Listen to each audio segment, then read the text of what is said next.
What's up, ladies and gentlemen? Welcome back to The Good, the Bad and the Stupid. It's Tuesday the 4th of February. May the 4th of February be with you and you have a fantastic day ahead. Slow news day today, but don't worry. I've found the ability to ramble on about any old shit on this podcast, so I don't think I'll be short of words. The first thing I wanted to mention was a great video I saw the other day. I don't know what reminded me. I don't know if it was Groundhog Day the other day or something in America. There was something where a guy had a groundhog to... it's a tradition where they use this groundhog to predict something or other. I don't know what it was exactly because I've lost the story, but it was yesterday. But there was a video that somebody set up in their allotment in America because somebody kept nicking all their vegetables, so they wanted to find out what it was. So they set up this secret little video camera, and a groundhog was coming down and nicking the vegetables, and but pulling it. The camera was so perfectly placed.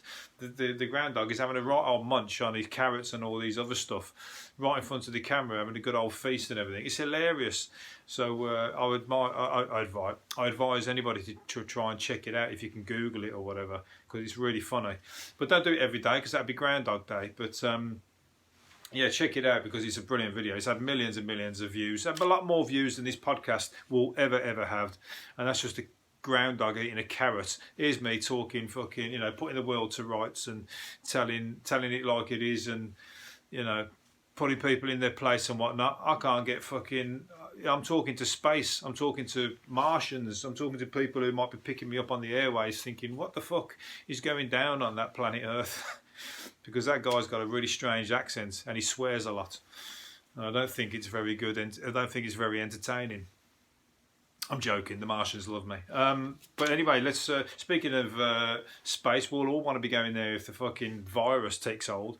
I think it's slowed up a little bit now, isn't it? I think... the news is dying off. The scaremongering might be dying off a little bit, but I spoke about the guy yesterday about when they brought the guys back to the UK, and when they were taking them to the quarantine, I told you about the bus driver didn't have any suit on, and the guy behind him sitting there with the suit on. They call it a hazmat suit. It's, like the ones in the scary films when they got the fucking full-on suit on, and the driver wasn't driving one.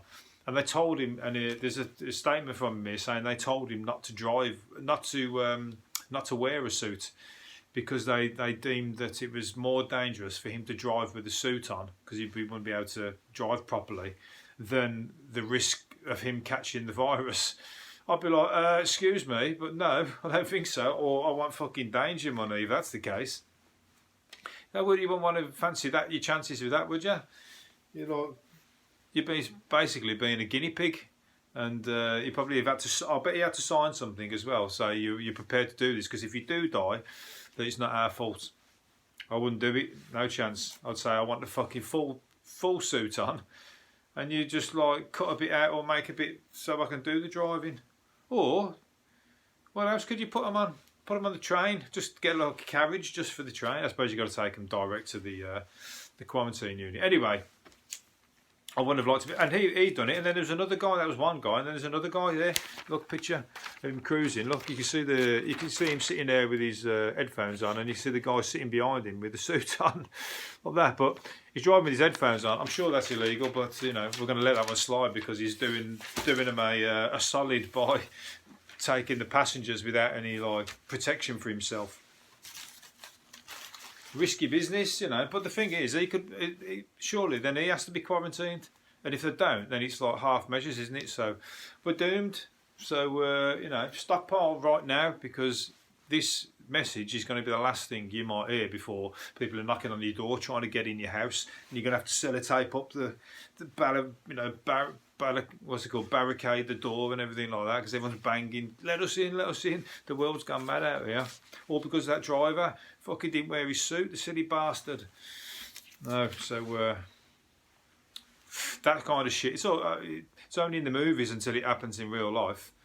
And sometimes when you watch movies, especially some of these horrors, when you watch them and they go based on a true story, you're like, fucking hell, I can't imagine being in that situation in real life. Especially some of them exorcism ones, fucking scary. Especially that one where she's on the ceiling with her neck turned around. That can't be real. I think they're like, you know, they're playing it up a little bit, but still, you know, until they base it all on what could actually happen, and it fucking could. So anyway, I'm not going to get too worried just yet. I'm just playing up for the podcast. I'm trying to make the podcast exciting. Like the paper seemed to sell a lot when they put that shit in the paper. So where are we going? Oh yeah, Sharon Osbourne has vowed to haunt husband Ozzy Osbourne from behind the grave. She said if she dies before him and the rocker finds love again, he'd better be prepared to be spooked. So that's jealous from beyond the grave, isn't it?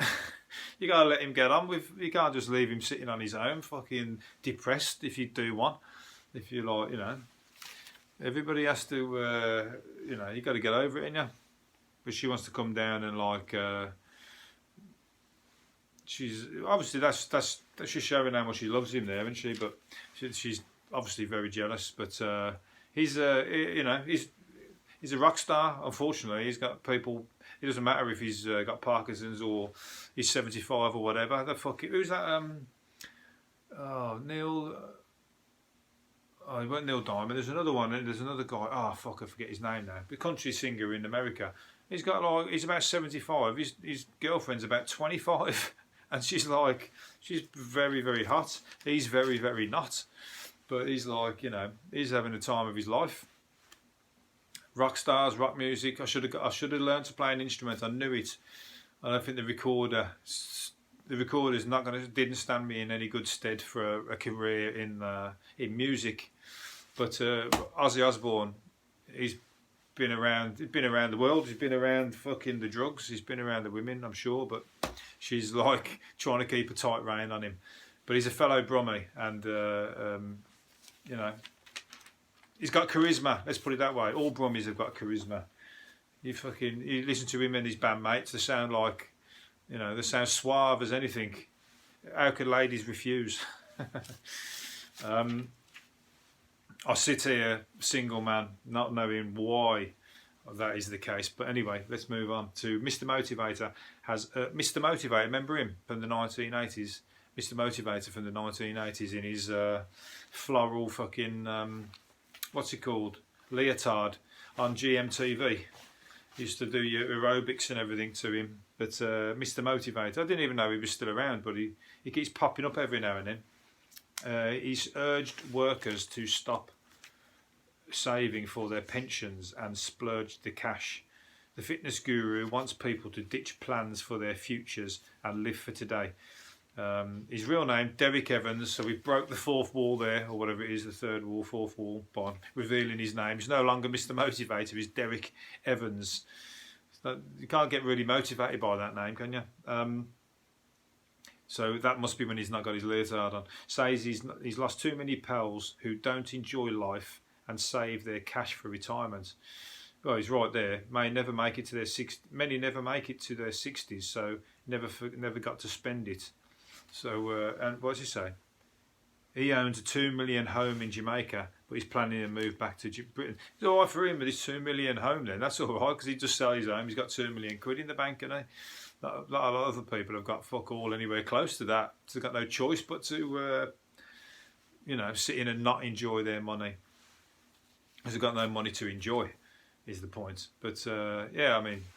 You got to have kind of a bit of a balance. I've got no money and I've got no pension, so I'm doing it from both sides. But I enjoy myself. That's what matters. You know, I just have to steal vegetables out of people's allotments and stuff like that. So I'm a bit panicked now that groundhog videos come out, because somebody might set one up in the allotment I go to, and they're going to catch me at it. So it's for a spanner in my works, that one. So anyway. If you want free exercise, anyway, Google Mr Motivator. If you're not from this country, you'll find him on some dated videos on YouTube, I'm sure. He'll get your groove on, get you dancing in your living room.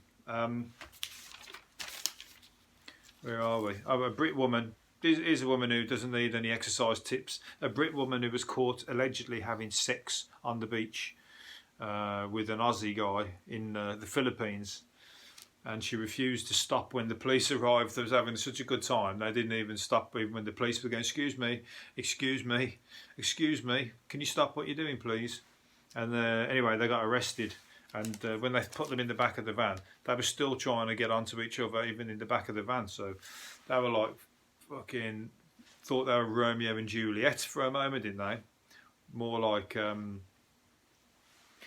don't know, I can't think of two names. I was trying to think of two beer names then, but the fucking drunk and drunketta probably. But they're pissed and pissetta.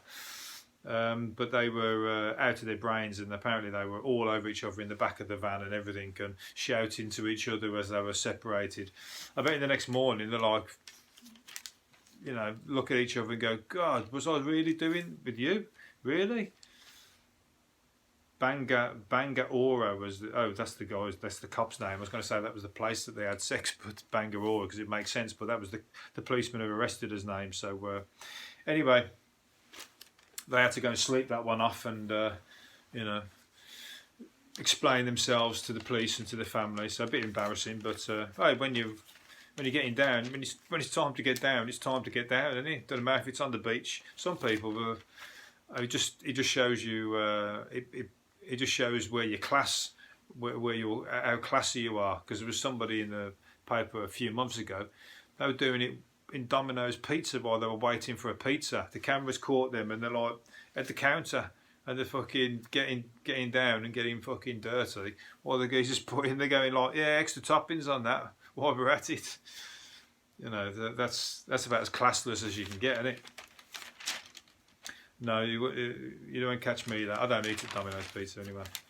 So anyway, speaking of classless, was it Pamela Anderson's marriage to what's the guy's name? John Peters, and it's over after 12 days. Oh bollocks! I've just dropped it all. It's over after 12 days. So they said that it was like he's been after her the whole of his life. He's only ever wanted Pamela. He's 70 something or other. But how can it be over after 12 days?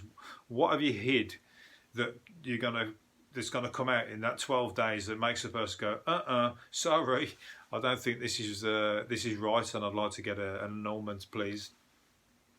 It's got to be pretty fucking dark, hasn't it? It's got to be something that, oh, I forgot to tell you something. I thought I'd wait until we've, dotted lines. Nothing that bad, but yeah, or your habits, your because when you get married and stuff like that, all your habits and that come out then, don't you? And you start finding out how lazy someone is, or how smelly they are maybe, or how fucking untidy they are, or or they just turn into somebody who just sits play computer games if you're younger. I mean, I can't imagine a 75-year-old bloke doing that, but the passion killers start coming, the arrows start shooting the old fucking arrows in the passion, killing the passion, shooting the relationship in the arse. So anyway, he's talking about a load of other people who did the same, and there's loads here. Britney Spears was like fucking 55 hours to somebody called Jason Alexander.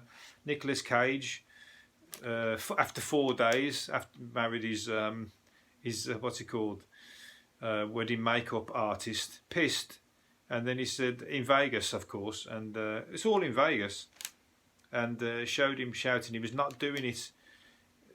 When he was applying for the couple's marriage license, he was shouting, "I'm not doing it. You just want to take all my money," and he was pissed again then. So when you're pissed in Vegas, people do some stupid things. I mean, fucking hell.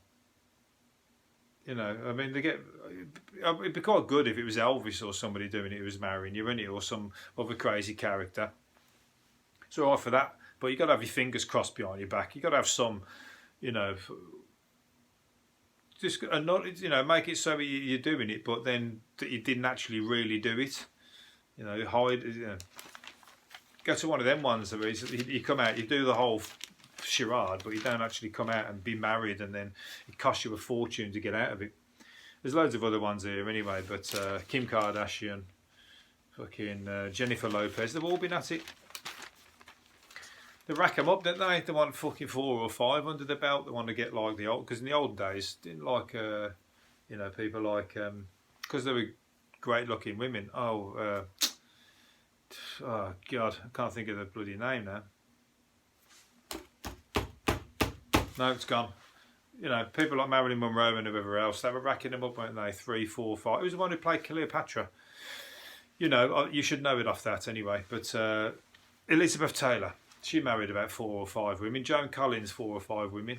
It was like the done thing, wasn't it? They just literally married, took all the money, and then moved on to the next rich man, and just had the time of their lives. Good on them.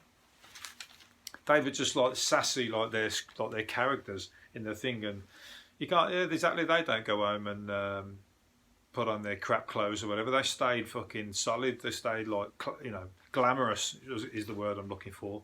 So they'll walk out of one relationship. There's about 10 blokes all lined up going, you know, pick me. I'm rich, I'm famous, and you're beautiful. So you know, a man, a fool and his money, and also a woman is like, it's. The blokes probably think it's all worth it, the money, everything, for that experience, more than worth it. Some of those fucking cheap ones, that's almost trailer trash, some of those fucking ones in Las Vegas, they're rocking up 1 minute and then 4 days later you're trying to fucking get out of it. You're going, what have I done? Anyway, so there you go. I'm the bringer of doom and gloom to your relationship, so don't take advice from me. Where are we? Right, last few things we're going to do. Where was we? Waking up to upbeat. Oh, music is the best alarm. It wakes the brain faster. I didn't know this. Waking up to upbeat songs like the Beach Boys, Good Vibrations, boosts alertness and productivity, a study suggests, and it helps overcome grogginess faster than the shrill beep of an alarm clock. Alarm clocks are the fucking worst noise in the world, isn't it? It's like, I sometimes find myself only managing to fall asleep not long before the alarm is going to go off, so it pisses me right off when it does. But I don't think I could ever get angry at even the Beach Boys or something like upbeat coming on. You're just going to have to go, yeah, you know. It would get you in the mood, wouldn't it? Or something by Wham or something like that. I'm not a Wham fan, but I would be at 7 o'clock in the morning. It's better than feeling pissed off. You know what I mean? So, yeah, I might have to try that. I don't know how I'll do that, how you can set your alarm to play a song, but give it a go. I'm not going to tell you what song yet. I'm going to have to think through my catalogue. Nothing like fucking Agadoo or anything like that. Some shit like that. Or Right Said Fred. Some other happy, cheery songs. They're not. They'd make you fucking want to kill yourself. I don't know about fucking get out of bed. Heart attacks. Speaking of killing yourself, eating just a couple of sausage rolls or a bacon butty a week could trigger a heart attack or stroke, a report claims. I mean, it was only the other week they were saying meat is back on the menu. Eat what you like. It's no longer bad for you. It's all perfect. Don't worry about it. All of a sudden, eating a couple of sausage rolls and a bacon butty. So people were just thinking, nice one. Tucking into it all of a sudden they come out and say the opposite again. Always they keep doing this, so you can't believe it. You just have to go with your own system. Just try and eat healthy. But a study of 30,000 people over 3 decades found that those who had red or processed meat every 7 days had a 3 to 7% higher risk of developing cardiovascular disease. So I'm all right because I don't eat meat. So I had a troll the other day on one of my videos on YouTube calling me a soy boy. He was going, oh, you fucking, who do you think you are, soy boy, or whatever else? And he must have watched one of my other videos because I didn't even mention the fact that I couldn't eat meat on that particular video. So he was stalking me. So, you know, you obviously like what you've come to watch, or you're trying to get some background on me. I don't know what your deal is. But anyway, yeah, soy boy. But you're a heart attack boy if you're eating sausage rolls and bacon butty, so fuck you. Air Canada airliner with 128 passengers on board made a safe emergency landing after spending almost 4 hours flying in circles to burn off fuel around Madrid. Oh, I'd be shitting myself if I was on that plane. The pilot must have had to tell them, oh, we can't land, we're trying to burn fuel, because there's a problem with the tyre ruptured 2 engines were damaged and a tyre ruptured during takeoff. So he had to do that to burn the fuel in case they crashed when they landed. So 4 hours of flying around and around, just sitting there sweating, you know. Imagine that in your relationship.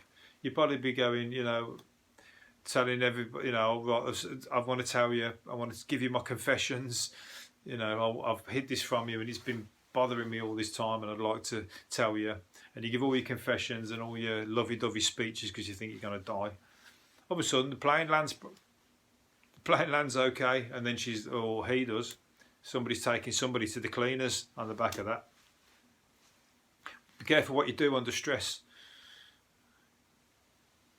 A near fatal plane crash is not the time to start telling people, you know, all your deep dark secrets. Maybe that's what happened with Pamela Anderson and that guy. Maybe he was on the plane. Right. A guy, a fat cat banker earning around £1 million a year, was suspended from his job because he was caught stealing food from the staff canteen. I tell you what, when people get money, they get super greedy, or he was just got lucky with his job, and he's always been a shoplifter. He's always been like, because some people, they just can't help themselves. I've got a mate, he's always nicking stuff. He can't help himself. He's like fucking, you know, he's just a born tea leaf. He just, you know, he gets away with it. He's good at it, so he just does what he you know, he doesn't need to. And this guy definitely doesn't need to. He's a millionaire for fuck, but he's not a millionaire anymore. He'll have to go back to shoplifting now because he's just lost his job. That is a wound. That's a real pisser. So you got to question yourself there, ain't you? If you you know, I'd be crying. I'd be on my knees and I'd be crying. I'd go like, I will never ever do it again, please. I'm good at my job. Please don't give. But he's in the paper and everything now. So at the very least, you've embarrassed yourself. So hopefully they give him his job back. That's too. Hopefully he's very good at his job and they need him to make money. But that's a fucking massive place to fall from if you get caught fucking just nicking food out the staff canteen. Jesus. The food might have been shit anyway. You know what I mean? He's got money to have business card in the restaurants and everything, probably paid on expenses, and he's nicking mashed potatoes and shitty pucker pies out of the canteen or something. Right, I'm going to finish up on one more thing. More than half of bosses have avoided hiring someone over how they look, a poll shows. The main reasons were tattoos, clothes and hairstyles, found Brewer Green King, which said employees should be more open-minded. Yeah, but I mean, depends on how scruffy you turn up to the interview, innit? I mean, first impressions, isn't it, at the end of the day? Doesn't bother me, but I've been turned down for loads of jobs and I've tried my best to look smart. I think it was just based on my brains they turned me down, but they, you know, they make a decision. Some people, but I've had it when I've walked into the room and I just see them give me a dirty look and I think, I ain't got this job from the fucking off, you know? Or I've even played, when they've started telling me about the job, I've even played the job down a bit like that thing in Train Spotting, you know, when he's like giving all shit, talking a load of crap because he doesn't really want the job. I've done that and I didn't get it, which was good because I didn't want it. But some of these people like talking about tattoos and that. I've seen like some of these rappers and they've got all the face tattoos and that. It's a big thing in it if a rap. But I saw somebody the other day and he had it all over his face and that, and he weren't no rap star. He was just a normal Joe or something, and he's like copied that kind of style, having his face all tattooed all over the place. And I thought, I wonder what he does for a job, because they're millionaires, they're rappers, and they can do what the fuck they like. You know, they ain't got to get another job. They got all the money in the world. They can do what the fuck they like to the face. But you do all that to your face, even the shittest of jobs you won't get half the time. Or you'd have to do the shit job, so you just have to I hope you're going to be self-employed, but even if you went self-employed to quote for jobs, they're going to go, nah, I don't want you fucking doing my plumbing, thank you very much. You might nick everything. Because first impression, I think it looks good on some of them, but, you know, it looks very shit on people who try and copy it. I think when you got money and you got the attitude and all that, there's something makes it look almost passable. But anyway, let's finish up with one more thing actually. Foul-mouthed rap star Dappy flew into a F-word rage and branded a fan a fat, ugly pig after she said she liked his music. He must have thought that she said, I don't like your music. He called her, you fat ugly pig. No, I said I like it. Oh, sorry, you're not. I'll take that back. You're actually a very nice lady. That's a real fucking tight thing to do, isn't it? What's he say? She described his new single Splash as a guilty pleasure, and he tweeted, "See now, fuck off, you fat ugly pig. I'm blocking your fat ass now. Bye." Well, that's a fucking tight. Well, he's ended up in the papers, so he's embarrassed himself really there, isn't it? If someone's got to praise you, if someone slags you off, then fucking give them all the barrels, but you don't do it to somebody who's trying to give you praise your music, for fuck's sake. No wonder he ain't top of the pops or in the charts anymore. I wonder if he's got some new face tattoos. Anyway, because I've not seen him since many, many years ago. I don't even know who he is. Who's Dappy? Anyway, let's leave it there. I'm going to finish up and see you again tomorrow. See you later. Bye-bye.